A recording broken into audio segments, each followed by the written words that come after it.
In this video, I'll be showing you how to fix no sound on iPhone screen recording. If you find this video helpful, drop a like and subscribe. Anyways, getting into it, you can do this on an iPhone 17 Pro or literally any iPhone you have.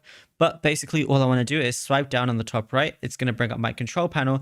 Then I want to look for the little recording icon. If I can't find it, I want to long press on an empty area, press add a control, and then what I can do is type in screen recording, and then I'm going to see that as one of the options. So I can literally just press that, and then it's going to add that as an option. But I already have it, so I'm going to just minimize that. Press in an empty area again, and it's going to be right there. Now, if I go ahead and long press on it, it says everything on your screen, including notifications, will be recorded, and I can enable do not disturb to prevent unexpected notifications. If I want to have my microphone on, I just got to toggle it on the very bottom.